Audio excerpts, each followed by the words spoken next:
अस्सलाम वालेकुम, मैं मोहम्मद इस्माइल और आप देख रहे हैं स्मैश कोड। जैसा कि हमने रेगजेस की प्लेलिस्ट शुरू की हुई है, आज के इस लेक्चर में हमने काफी इंपॉर्टेंट टॉपिक पढ़ना है जो कि हैं कंडीशंस।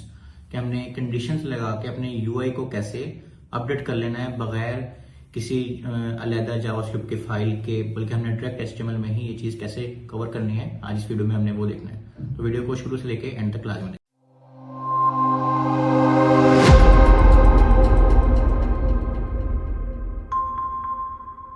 तो आज के इस लेक्चर में जैसा कि हमने देख लिया कि हमने पढ़नी है कंडीशंस। ठीक है, कि हम कंडीशंस की बेस पे कैसे डिफरेंट यूआई को रेंडर कर सकते हैं।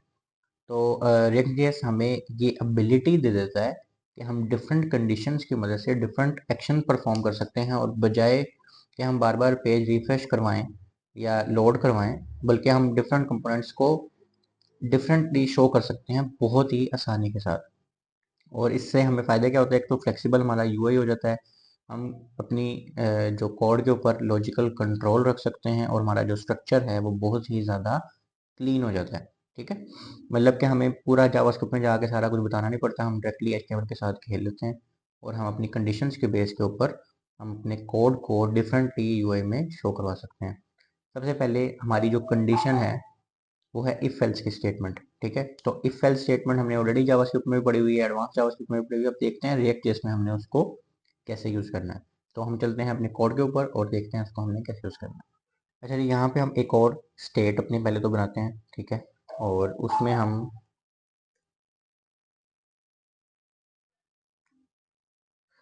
यहाँ पे एक नया कह लेंगे वेरिएबल रखते हैं, इज लॉग्ड इन।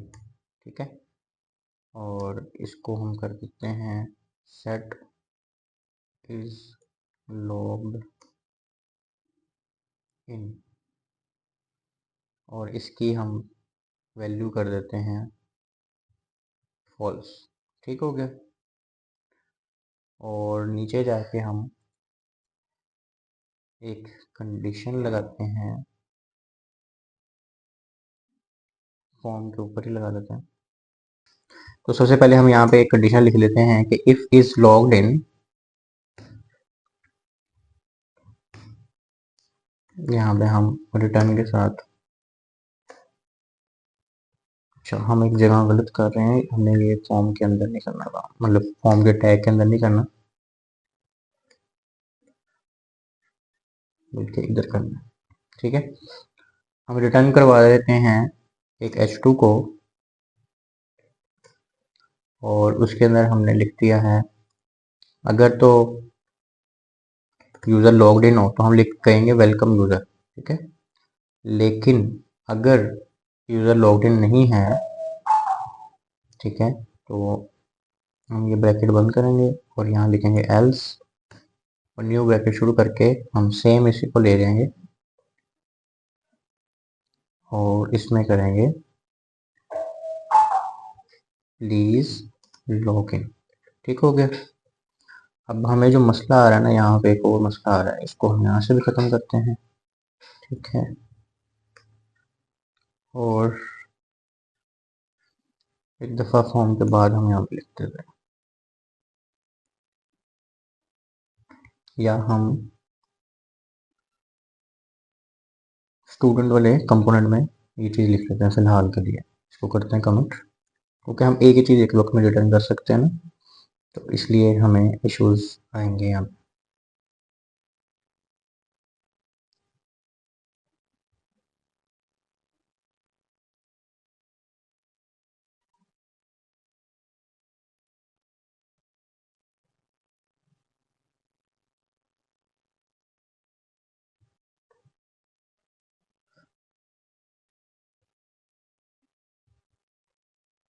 अच्छा, यहाँ पे हम एक न्यू फाइल बनाएंगे कंडीशंस के नाम से। ठीक है, कंडीशन डॉट JSX, और हम इसमें जैसे हमने ये फोल्डर बनाए हुए हैं, अपने कंपोनेंट्स बनाए हुए हैं, जैसे हमने सबसे पहले हमें चाहिए इंपोर्ट करना है हमने यूज स्टेट को। ठीक है, तो हम उसको ले लेंगे। इसके अलावा हमें क्या चाहिए, हमने एक्सपोर्ट कर देना है अपने फंक्शन को, जो हम बाद में बनाएंगे। Export default condition. ठीक हो गया। और उसके अलावा हमने यहाँ पे इसको फंक्शन बना देना है।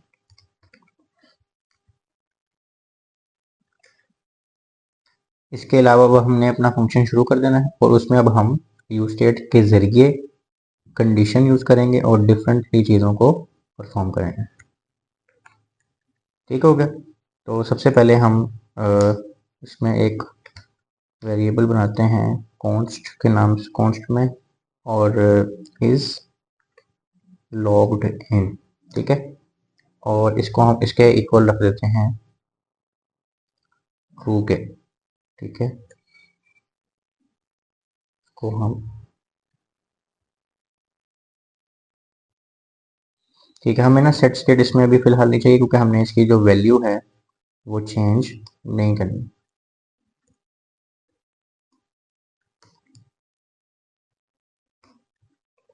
और इसकी जो इनिशियल वैल्यू है वो हम रख देते हैं फॉल्स। ठीक हो गया। इसके अलावा अब हमें यहाँ पे ये रिटर्न का शुरू करना है, तो हम नीचे आ जाते हैं, रिटर्न में जाते हैं। बल्कि रिटर्न में जाने से पहले हम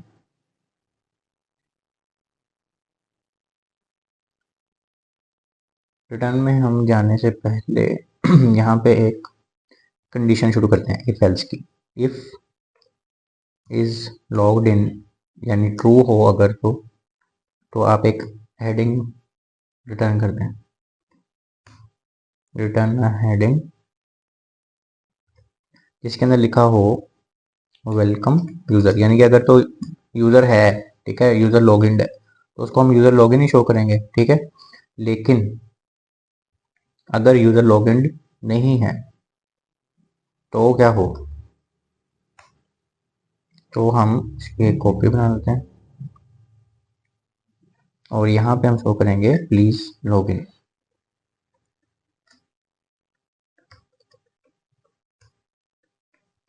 ठीक हो गया, ये हमारी रेडी होगी। अब इसको हम कहीं पे यूज़ करते हैं, हमने इसको कहीं पे यूज़ नहीं किया हुआ, हम app.js में ही यूज़ कर लेते हैं। इसको एक कॉपी बनाते हैं, कंडीशन,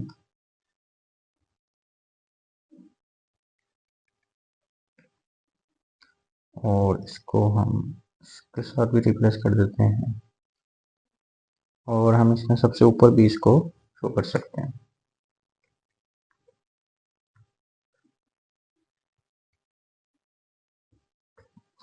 अच्छा, अब हम अगर अपने वेब पेज पे जाएं, ठीक है, तो यहाँ पे क्या लिखा आ रहा है, प्लीज लॉगिन, यानी कि उसको एक स्टेट मिल रही है और वो स्टेट है फॉल्स। अब ये स्टेट आप कहीं से भी दे सकते हैं, डेटाबेस में से दे सकते हैं, ये तो भी हम स्टैटिकली खेल रहे हैं, लेकिन ये स्टेट आप डेटाबेस में से भी दे सकते हैं, कहीं से भी दे सकते हैं। लेकिन अगर हम इसको कर दें ट्रू, तो आपको क्या आ गया, वेलकम यूजर। यानी अगर आप किसी वेबसाइट पर लॉगिन करते हैं तो वहाँ पे आपको वो शो करते हैं ना वेलकम बैक या वेलकम यूजर या जो भी आपका नाम होता है, और जब नहीं आपने लॉगिन किया होता तो वो आपको डिफरेंट चीज़ शो कर रहे होते हैं। तो वो ये रिएक्ट की मदद से हम इस तरह शो कर सकते हैं। अब देखें, ना रिफ्रेश करना पड़ रहा है, ना हमने कोई नया पेज लोड किया है, कुछ भी नहीं किया, हमने सिंपली जस्ट यूआई में चेंजेस कर दिए। तो ये असल में रिएक्ट का कमाल है और हम इससे बड़े आसानी से ही ये यूज़ भी कर सकते हैं। कोई इतना लंबा चौड़ा काम नहीं है, जावास्क्रिप्ट में जाके हमने कुछ भी नहीं किया, सिंपली हमने एक इफ एल्स स्टेटमेंट लगाई और हमने अपना जो यूआई है वो चेंज कर लिया। इसी तरह के हमारे पास होते हैं टर्नरी ऑपरेटर, क्वेश्चन मार्क और कॉलन, जो हमने पहले भी पढ़े हुए हैं। ठीक है, उसको कैसे हम यूज़ कर सकते हैं। अब हम इसको क्या करते हैं, इसको एक दफ़ा हम कर देते हैं सारे को कमिट। ठीक है, और हम यहाँ रिटर्न लगाते हैं और यहाँ पे हमने दे दी हेडिंग। अब हमने देखें यहाँ पे, तो ये तो हमने अलग अलग हेडिंग दे दी, सारा कुछ कर लिया। अब सपोज करें हमने एक ही हेडिंग के अंदर ही कुछ करना है, ठीक है, तो हम यहाँ पे लगाएंगे ब्रैकेट्स। जब भी हमने JSX यूज़ करनी है तो हमें ब्रैकेट्स लगानी पड़ती है।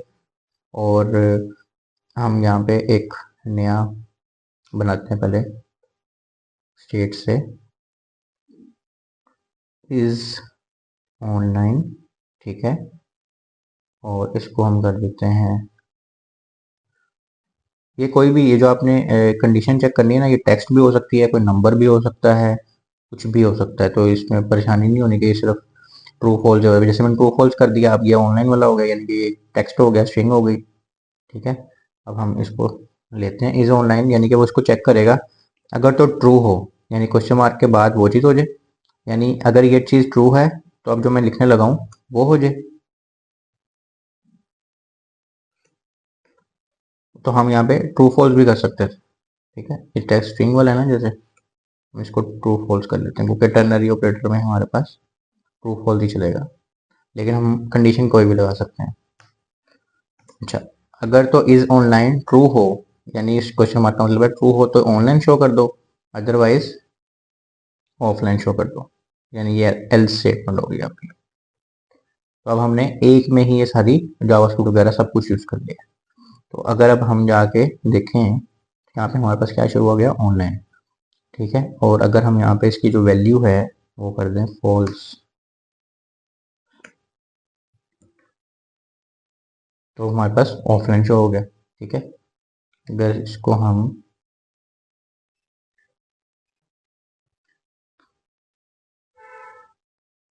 यहाँ पे मैं आपको करके दिखाऊंगा, अगर साइड बाय साइड, ये देखें वो ट्रू ऑनलाइन हो गया, और फॉल्स करेंगे तो ऑफलाइन, ठीक है। तो इस तरह ये सारा चीज़ काम करती है। तो ये हमारे पास दूसरी कंडीशन हो गई। और हम लॉजिकल जो हमारे ऑपरेटर्स होते हैं उनको यूज़ करते हुए कम्प्लेक्स कोड भी लिख सकते हैं, ठीक है। मतलब ज़्यादा लंबी हम लॉजिक भी लिख सकते हैं। ये तो हमने एक एक लाइन की लिखी है ना। तो अगर हम कोड ट्राई करके देखें, यहाँ पे इसको हम कर देते हैं कमिट, और हम इस पे नीचे आते हैं।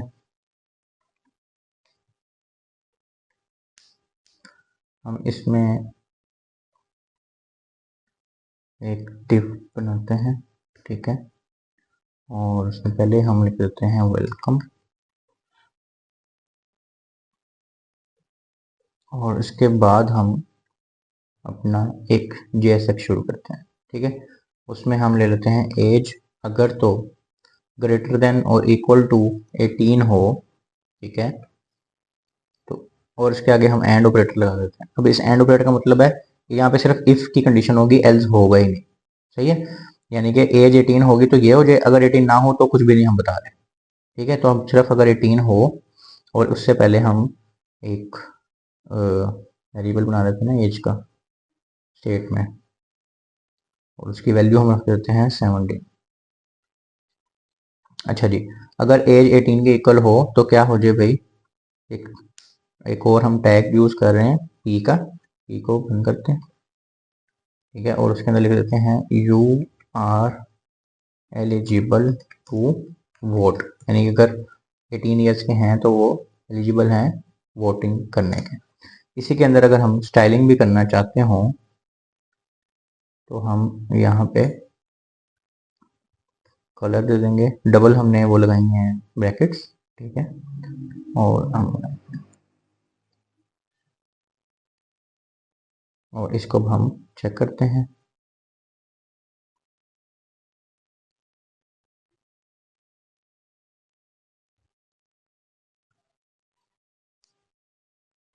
अच्छा जी, अब हमने उसको कह दिया कि अगर तो 18 हो, या फिर हम इसको अगर इक्वल टू भी लिख दें तो 18 और 18 के इक्वल हो तो फिर आप वोट कर सकते हैं, ये हमने शो करना है, ठीक है। और यहाँ पे हमारी वैल्यू क्या है, 17 है।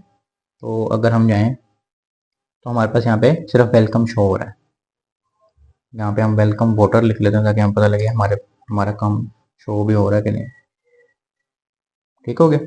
अब अगर हम इसकी वैल्यू कर दें 18, तो देखें अब हमारे पास क्या आ गया, you are eligible to vote. तो यानी एक नई चीज़ हमने पढ़ ली कि अगर हमने एक कंडीशन के ऊपर कुछ चीज़ें शो करनी है और किस उसकी एल्स लाजमी नहीं है कि शो करनी है, तो हम यहाँ पे एंड ऑपरेटर यूज करेंगे, ठीक है। तो इस तरह भी आप अपनी कंडीशंस लगा सकते हैं। तो ये हमने तीसरा मेथड पढ़ा है जिससे हम कंडीशंस लगा सकते हैं। अब एक हमारे पास एक और है जिसमें हम नेस्टेड कंडीशंस यूज करेंगे, 2 से 3। उसको हम ट्राई करके देख लेते हैं। यहाँ पे हम एक और स्टेट बनाते हैं रोल के नाम से, और वो होगी हमारी, इधर हमने यूजर लिख दिया, ठीक है।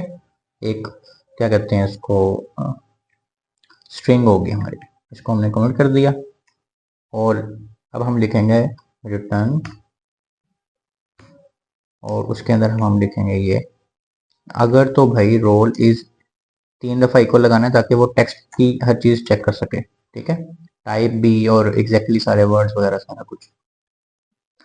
तो अगर तो role is equal to admin हो तो क्या करो, तो यानी ये चीज़, अगर ये चीज़ ट्रू हो, role is equal to admin हो, तो आप H2 एक शो कर दो और उसको शो कर दो वेलकम टू एडमिन पैनल, ठीक है। यानी कि अगर एडमिन ने लॉगिन किया हो तो फिर एडमिन को एडमिन पैनल शो करना है ना। अगर ये ना हो, एल्स में चले गए अब हम, तो दोबारा से रोल चेक करो, अगर तो उस वो इसके इक्वल है, यूज़र के इक्वल है, ठीक है, तो उसको शो कर दो। ट्रू अगर हो, ये यूज़र के इक्वल हो, तो आप उसको शो कर दें welcome to user dashboard, ठीक है।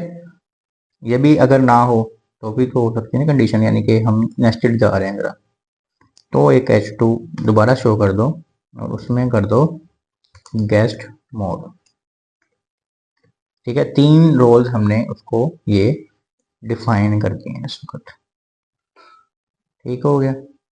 और इसको अब हम किसी डिव में रख लेते हैं।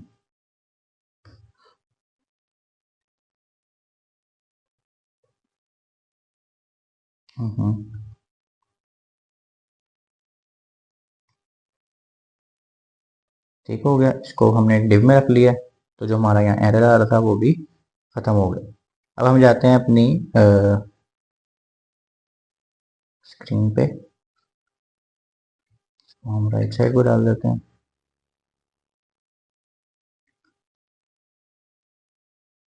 अब हमने राइट साइड पे डाल दिया और हमारे पास कंडीशंस लग गई हैं। अब हम एक एक करके कंडीशन चेंज करेंगे और चेक करेंगे। यहाँ पे भी आ रहा है वेलकम टू यूज़र डैशबोर्ड, क्योंकि हमने यहाँ पे यूज़र लिखा हुआ है। अगर हम यहाँ पे एडमिन लिख देते हैं तो वहाँ पे हमारे पास एड पैनल आ गया। लेकिन अगर हमने थोड़ा सा भी चेंज किया तो क्या हो गया, गेस्ट मोड, ना एडमिन है ना यूज़र है, तो वहाँ पे क्या आ गया, गेस्ट मोड। अगर सपोज करते हैं हमने एडमिन ऐसे लिख दिया, ठीक है, तो भी गेस्ट मोड आ रहा है। क्यों आ रहा है, क्योंकि हमने यहाँ पे 3 दफ़ा इज इक्वल टू लिखा है। 3 दफ़ा का मतलब है हर चीज़ सेम होनी चाहिए। जब हर चीज़ सेम होगी तो वो उसको लेगा, ठीक है। इसलिए यहाँ पे एडमिन का ए भी स्मॉल हमें लिखना पड़ेगा, ठीक है। तो इस तरह हमने नेस्टेड जो कह लें कि कंडीशन है ना, वो भी इसमें देख लिया। इसके बाद देखते हैं हमारे पास क्या चीज़ बची है, कोई चीज़ बची है कि नहीं। होगी हमारे पास यही कंडीशन थी आज के इस लेक्चर में। चलिए, हमने इफ एल्स स्टेटमेंट पढ़ ली, टर्नरी ऑपरेटर पढ़ लिया, लॉजिकल एंड ऑपरेटर पढ़ लिया, नेस्ट भी पढ़ लिया।